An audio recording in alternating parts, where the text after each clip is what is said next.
Shalom, selamat pagi Sobat Maestro yang dikasih Tuhan. Segera kita akan mendengar program rohani Immanuel Sumber Shalom dari GGP Shalom Bandung. Inilah seri yang selanjutnya. Immanuel datang memberikan dan meneruskan Shalom. Dengarkan dan terima firman Tuhan sebagai pegangan hidup hari ini. Selamat menikmati. Shalom, selamat pagi Sobat Maestro.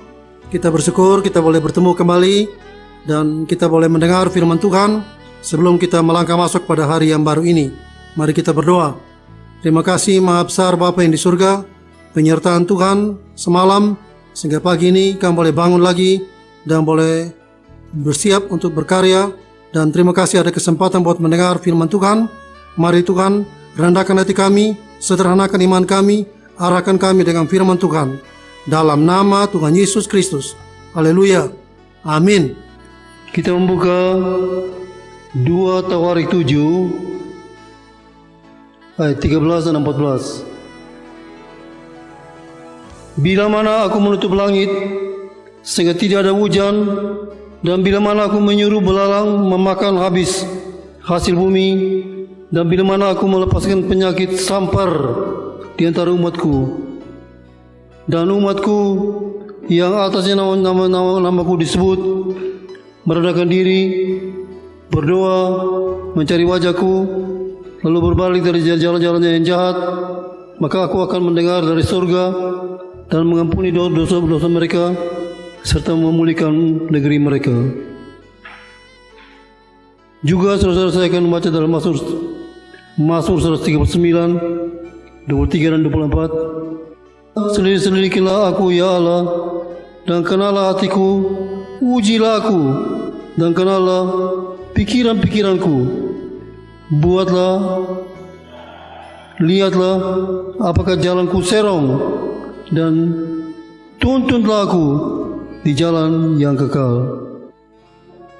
Kita bersyukur karena kemurahan Tuhan, penyertaan Tuhan, karena kasih Tuhan, kita masih ada sebagaimana kita ada sekarang.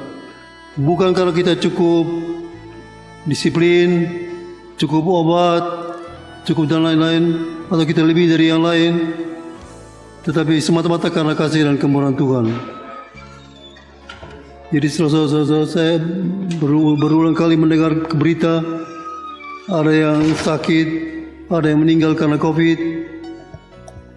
Saya selalu ulangi peringatan saya, jangan merasa cukup, jangan merasa lebih, tapi bersyukur karena kemurahan Tuhan kita masih ada sebagaimana kita ada sekarang ini.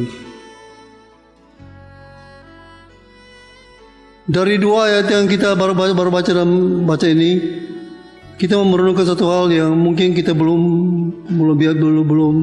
sering merenungkannya. Kita semua kenal apa yang disebut sebagai prokes. Saya kira saudara masih ingat prokes, protokol kesehatan untuk menghadapi COVID-19. Ya, kita selalu begitu didisiplinkan, dan pemerintah ingin sekali secepatnya bisa mengatasi COVID-19 ini, dan semua orang diharapkan bisa disiplin. Bukan sekedar kalau ada petugas atau ada polisi saja. Jadi bukan sekedar ada adaptasi saja, tetapi kita betul-betul merasa perlu menyadari bahwa itu penting. Kita cuci tangan, pakai masker, jaga jarak dan lain-lain. Tetapi saudara, ada satu protokol yang lain lagi yang seringkali kita belum merenungkan. Kalau prokes, protokol kesehatan, ini proker, protokol kerohanian. Kenapa saya angkat ini sebagai satu hal yang untuk direnungkan? Dalam 2 Tawarik 7 tadi dikatakan, bila mana aku melepaskan penyakit sampar di antara umatku, bila mana ada masalah-masalah yang tidak enak yang Tuhan izinkan terjadi dalam hidup kita, dan umatku merendahkan diri, mencari wajahku, berdoa, dan berbalik, bertobat dari jalan-jalan yang jahat, maka Aku akan mendengar dari surga dan mengampuni dosa mereka dan memulihkan negeri mereka. Jadi ternyata bahwa masalah-masalah tidak enak yang terjadi dalam hidup kita, apakah itu penyakit, sampar, pandemi, dan lain-lain, tidak sekedar masalah alamiah saja, bukan sekedar masalah musiman saja, tetapi ada campur tangan Tuhan. Seringkali saya telah katakan bahwa Tuhan izinkan terjadi. Tuhan mau berbicara. Tuhan berbicara melalui alam semesta ini. Tuhan berbicara melalui bencana alam. Tuhan berbicara melalui wabah. Tuhan berbicara melalui banyak-banyak kesulitan yang lain, supaya manusia boleh sadar akan jalan-jalan yang salah, bertobat kembali kepada Tuhan. Jadi kita membutuhkan bukan saja prokes, tapi juga proker, protokol kerohanian. Ada karena satu maksud tertentu, ada COVID-19. Karena dosa, maka ada banyak manusia yang dulunya begitu akrab dengan Tuhan, begitu harmonis dengan Tuhan, begitu mesra dengan Tuhan, memilih jalan yang salah. Tadi dikatakan sebagai jalan serong. Lihatlah apakah jalanku serong, dan tuntunlah aku ke jalan yang kekal. Terjemah Alkitab yang lain menerjemahkan bukan jalan serong saja, tapi jalan celaka, jalan jahat, jalan susah, jalan soro, jalan alamiah, jalan kecenderungan memberontak kepada Tuhan, offensive tendency, jalan cenderung memberontak kepada Tuhan, cenderung kepada ilah yang lain. Untuk itu Tuhan datang untuk menyelamatkan, memulihkan, mengembalikan kita kepada jalan keselamatan yang kekal, jalan ortodoks, jalan yang seringkali saya suka dengar orang mengatakan jalan apa-apa, jalan oma-oma, jalan yang kuno, jalan yang lama. Tetapi itulah jalan Alkitabiah, jalan yang membawa kita kepada keselamatan, kepada jalan yang kekal. Jadi orang yang disiplin di dalam proker, itu mereka akan fit secara jasmani maupun secara rohani. Dan ini rencana Tuhan. Tuhan ingin sekali supaya kita semua disiplin di dalam prokes menghadapi COVID-19, juga disiplin dalam proker supaya kita boleh fit secara rohani juga. Ini rencana Tuhan. Kita sudah tahu prokes, antara lain pakai masker, cuci tangan, jaga jarak, dan lain-lain. Tapi mengenai proker, mungkin kita belum begitu ingat atau belum begitu merenungkan. Hal yang paling pertama dalam proker adalah pertobatan. Baik sebelum kita percaya pada Tuhan maupun sesudah kita percaya pada Tuhan, kita perlu bertobat. Saya ingat dalam satu kesempatan, seorang hamba Tuhan yang baru kembali dari Timur Tengah, dia menghadiri satu acara KKR begitu. Seperti biasa ada undangan ke depan sesudah khotbah. Siapa yang mau bertobat, maju ke depan untuk didoakan. Siapa yang mau bertobat, maju ke depan untuk didoakan. Hamba Tuhan ini dia dihormati, dia duduk di antara hamba Tuhan yang lain. Dia melihat ada beberapa hamba Tuhan di kiri dan di kanan dia yang maju ke depan. Dia jadi malu sendiri, jadi heran. Kenapa ini hamba Tuhan maju ke depan? Mau bertobat? Sesudah selesai kebaktian baru ditanya kepada hamba Tuhan, kenapa maju ke depan? Maju ke depan bukan karena belum terima Yesus sebagai Tuhan dan Juru Selamat. Tapi mungkin ada prasangka, ada dosa, ada hal-hal yang lain yang perlu bertobat. Jadi ternyata hamba Tuhan ke jemaat ke sebelum sesudah kita perlu mengaku dosa kita perlu bertobat. Dan setiap hari kita buatkan hal ini. Setiap hari bila mana kita mulai menyadari akan kekurangan kita, kelemahan kita, dosa kita, kesalahan kita, Tuhan mengatakan kita barang siapa mengaku dengan tulus akan segala dosa dan kesalahannya, Tuhan itu adil dan setia akan mengampuni, menyucikan kita daripada segala kecemaran kita. Jadi yang paling pertama dalam proker adalah bertobat. Kita sudah bertobat untuk dari segala ilah yang lain, pemahaman yang salah, dari dosa, terima Dia sebagai Tuhan dan Juru Selamat. Bagus. Sesudah itu, seringkali kita juga jatuh lagi dalam dosa, dalam kata-kata dan perbuatan, dalam pikiran kita apalagi. Kita perlu bertobat. Saya bersyukur masih ada pengampunan, masih ada stok pengampunan. Bagaimana kalau Tuhan mengatakan, saya sudah selamat kamu, saya sudah ampuni kamu, jangan berbuat dosa lagi. Kalau berbuat dosa lagi, gak ada ampun. Tapi kita bersyukur, Tuhan kita mengatakan, siapa yang mengatakan dia tidak berbuat dosa, bohong. Siapa yang mengatakan tidak pernah berbuat dosa, itu menjadikan Tuhan itu pendusta. Karena Tuhan berkata, semua orang sudah berbuat dosa dan kurang kemuliaan Allah. Sebelum kita bertobat, kita terima Dia sebagai Tuhan dan Juru Selamat. Sesudah kita terima Dia sebagai Tuhan dan Juru Selamat, masih ada kemungkinan kita jatuh lagi dalam dosa. Kita perlu bertobat lagi.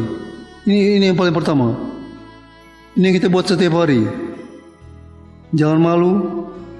Saya lihat orang Barat, orang Amerika, ada 3 kata yang tergantung di bibirnya. Kalau dia berbuat sedikit salah, sorry. Kalau dia terima apa-apa, dia bersyukur, thank you. Kalau dia mulai berbuat sesuatu yang dirasakan akan mengganggu orang, excuse me.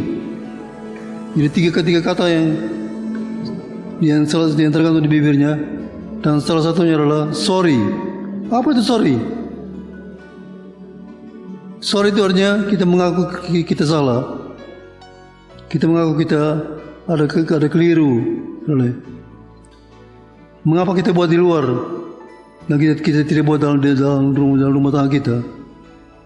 Jadi setiap hari pada waktu kita menyadari ini salah, ini keliru, sorry, baik pada manusia maupun kepada Tuhan.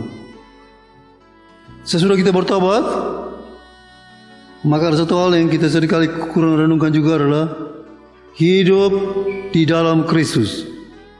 Hidup di dalam Kristus.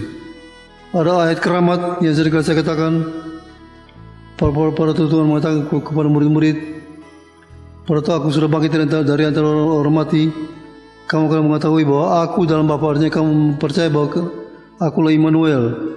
Yang kedua, kamu di dalam aku. Yang ketiga, baru aku di dalam kamu. Jadi sesudah kita mengakui bahwa Dialah Immanuel, terima Dia sebagai Tuhan dan Juru Selamat, maka kita mengatakan kita ada di dalam Kristus.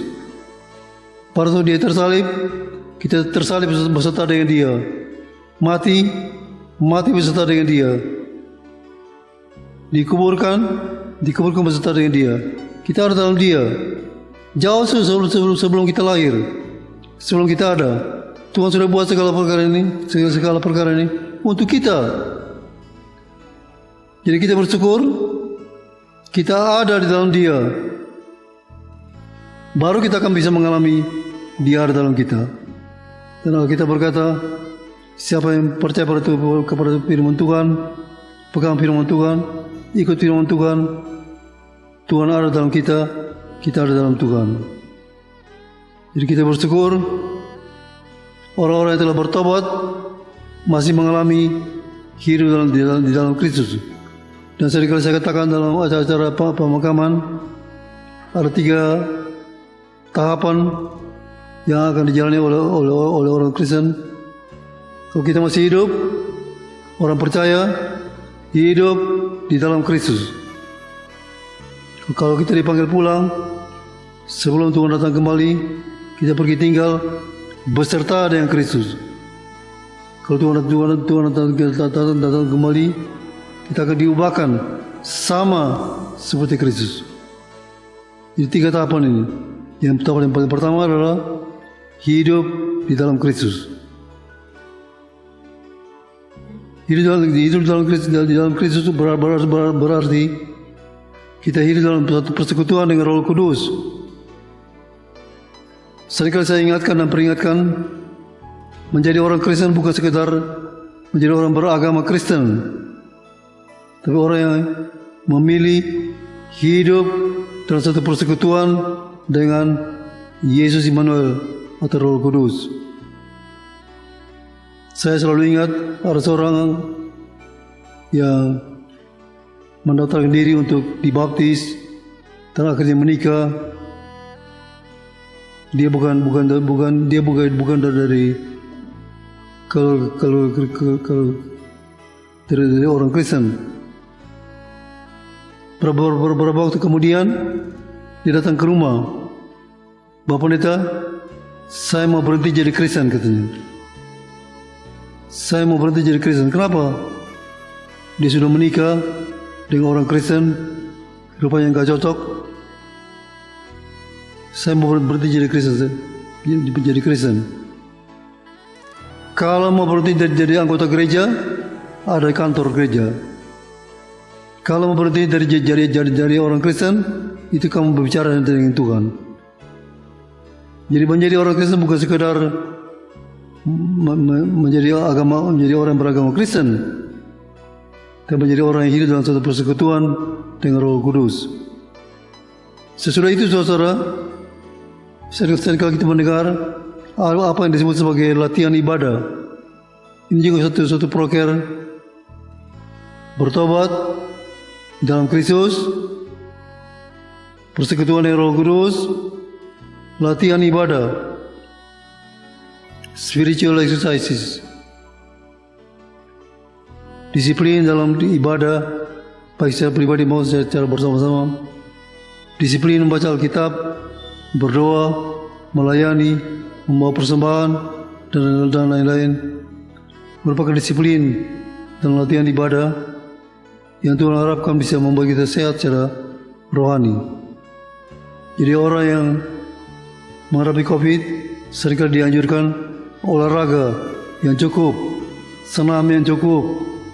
Saya lihat di mana-mana tempat perampungan, perawatan, orang dianjurkan untuk disiplin dalam olahraga, dalam prokes. Kenapa tidak disiplin juga dalam proker? Ada banyak orang sehat secara jasmani, tapi tidak fit secara rohani, karena tidak disiplin dalam proker. Dia cuma disiplin dalam prokes, tidak disiplin dalam proker.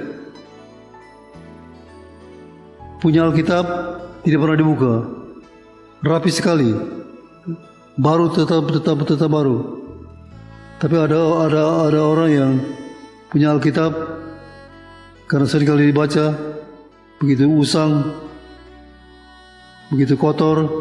Saya bilang tidak apa-apa, itu karena seringkali dibuka. Tapi kalau Alkitab yang bersih, tidak pernah dibuka, artinya orangnya tidak pernah baca. Tapi kita bersyukur kalau orang yang disiplin dalam baca Alkitab, dan hampir semua orang yang sering disiplin dalam baca Alkitab, mereka diberkati dengan firman Tuhan, diperkaya dengan logos. Dan satu waktu kalau Tuhan ingin mencari logos untuk dijadikan rema, dia penuh dengan logos. Tapi orang yang tidak pernah punya yang tidak kaya dalam logos, miskin dalam logos, miskin firman Tuhan, tidak pernah baca Alkitab, waktu Roh Kudus mau mencari untuk menjadikan rema, tidak ada. Yang ada cuma film Korea, cerita silat, macam-macam yang lain. Tuhan ingin sekali supaya kita semua disiplin dalam latihan ibadah. Juga kita perlu sadar dan siaga terhadap kuasa kegelapan. Ini juga merupakan satu proker yang baik sekali yang kita perlu pelihara. Saudara-saudara, saya sedang mempersiapkan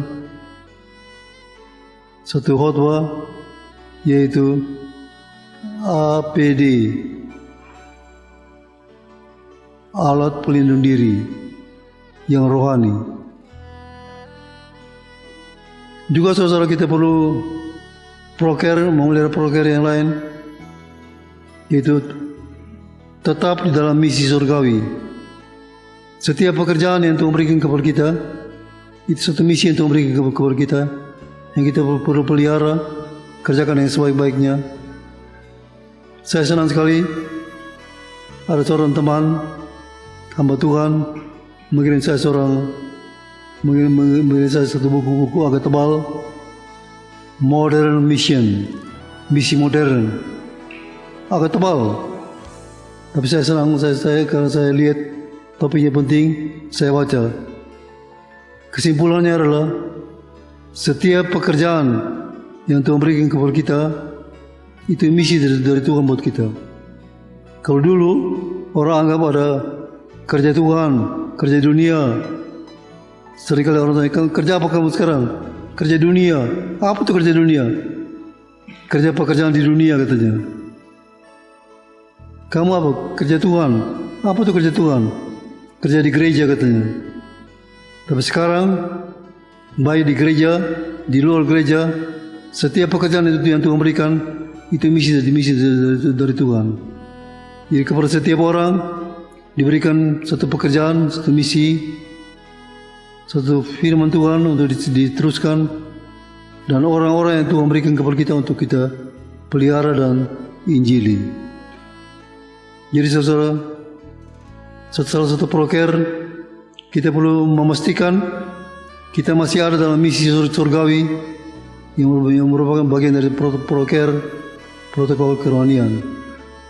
Juga saudara, seringkali kita diingatkan bahwa sebagai orang-orang yang telah bertobat, hidup dalam Kristus, memelihara persekutuan dengan Roh Kudus, disiplin dalam latihan ibadah, sadar dan siaga terhadap kuasa kegelapan, tetap dalam misi surgawi, kita akan menampakkan satu kehidupan Kristen yang lain, satu lifestyle, satu Christian lifestyle yang lain, satu kehidupan yang dengan satu pola atau dasar yang lain. Semua perkara ini kita bisa nikmati kalau kita mempunyai iman yang sederhana. Sebagai hamba Tuhan, saudara, sebagai orang Kristen, setiap hari saya selalu berdoa, Tuhan, perjelas visi dan misi. Tuhan, pelihara kesederhanaan iman, motivasi yang murni, kerendahan hati, ketulusan hati. Setiap hari saya berdoa demikian, supaya saya bisa menampakkan satu lifestyle yang baik. Jadi dengan iman yang sederhana, kita bisa menikmati ada banyak hal-hal yang Tuhan izinkan terjadi dalam hidup kita, dan Tuhan mau supaya iman kita bisa lebih terlatih, lebih kuat, lebih siap untuk menghadapi tantangan yang lebih berat. Jadi ada hal yang tidak enak yang Tuhan izinkan terjadi dalam hidup kita. Jangan kita menghindar, tapi kita hadapi dengan Tuhan, dan kita akan diberkati oleh Tuhan. Jadi beberapa hal yang singkat saya terkatakan yang merupakan protokol kerohanian, di samping prokes yang kita sudah tahu, proker ini kita perlu pelihara.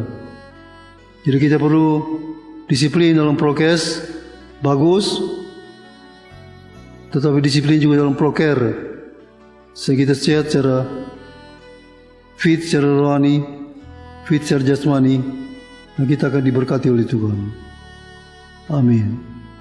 Mari kita berdoa. Terima kasih Maha Besar Bapa yang di surga, Tuhan telah berbicara, Tuhan telah berfirman. Biarlah Tuhan juga yang menyempurnakan, meneguhkan dan membenarkan setiap firman yang telah kami dengar pada pagi hari ini.